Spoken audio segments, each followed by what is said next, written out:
Previously, on my first superhero comparative analysis, I've already talked about what makes Alcatraz stands out from the other established superhero icons out there. This time for the sequel, I'm going to be focusing more on the established icons in a comparative contest to see which one is the best character out of the various categories. In the case of Alcatraz, since he's my only creation, he's a brand new character, he doesn't have as much source material to use as reference, so I'm going to be sidelining him a bit for this contest to make him into a jury of sort. So the contest is going to be taking place across the main established icons. So hello again everyone, this is alrav from Quebec, Canada, the author and creator of Alcatraz the Protector / Alcatraz le Protector. So let's get right into this contest. So the first category that we'll be looking at is which superhero / anti-hero has the best rogue gallery of villains. The winner for this first round has to be Batman, for a very simple reason, since he doesn't have any superpowers beyond being very rich and full of gadgets. He is one of those superheroes that you can put against just about anybody, from the small common criminals to the crime lord, the psychopath, as well as the more supernatural monsters and even alien overlord, and it never sticks out like a sore thumb. So he is probably the most versatile character in that regard. On the other hand, Spider-Man does have some great arch nemesis and some legitimate threat, but he also has a lot of joke villains, and there is a lot of inconsistency in the writing, so that's why he is not the winner. And in the case of Spawn, he is mostly rooted in supernatural, which means that the roles are all over the place, so that's why in the end Batman is the winner. Now for the second category, we'll be looking at the costumes. Which one of these characters has the best costume library of the bunch? So let's get right into it. The winner for this category this time has to go to Spider-Man, simply because each of his costumes, from the makeshift wrestling outfit before he made his first red and blue costume, to the alien symbiote which became the basis for Venom, to the spider armor that he used against the new enforcers in Web of Spider-Man number 100, to the electro-proof suit that he used against Electro. Each one of these costumes that he used personifies the character in a different way and adds up to his lore and to his personality, which is exactly why he ended up with the best costume library of the bunch. Besides that, Batman does have a great wardrobe on his own, but each of his costumes tend to be more of a reflection of the artist and the different interpretation of the characters rather than something that's essentially part of who he is as a character. As for Spawn, he has his main outfit tend to be portrayed very inconsistently across artists all around, so it's kind of the same as with Wonder Woman. It's the same basic outfit, but each time there are new artists, they tend to change things and a bit while still sticking to the same model, so that's why in the end I think that Spider-Man is the winner in this category. Now for the third round, we'll be looking at the chronology. Which one of these characters has the most consistent run between one another?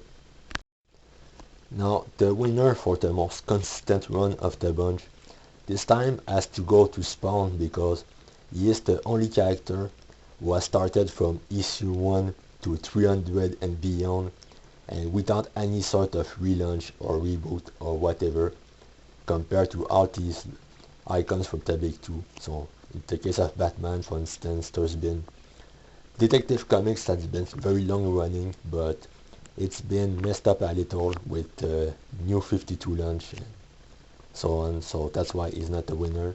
And in the case of Spider-Man, he has the record for some of the longest run with consistent creative teams, such as, let's say, the first volume of Ultimate Spider-Man by Brian Michael Bendis and Mark Bagley.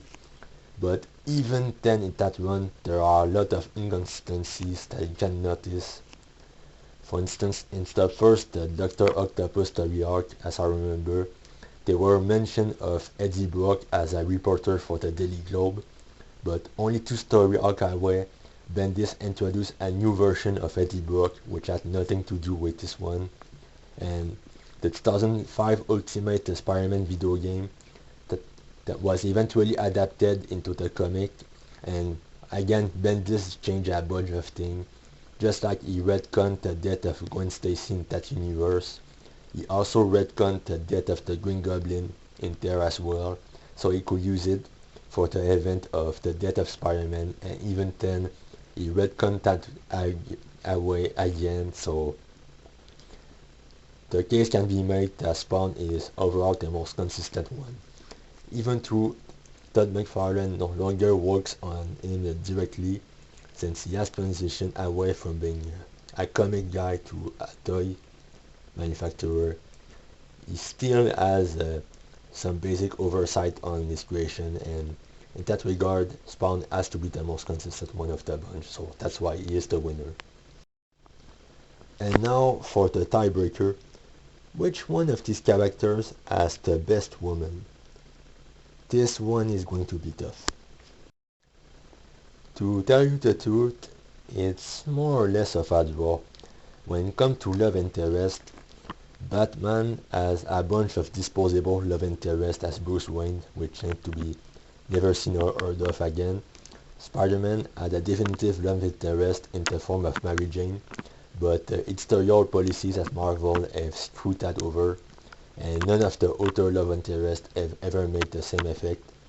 And Spawn's definitive love interest, unfortunately, was doomed the moment he became Spawn, so because of that, none of them have any good love interest.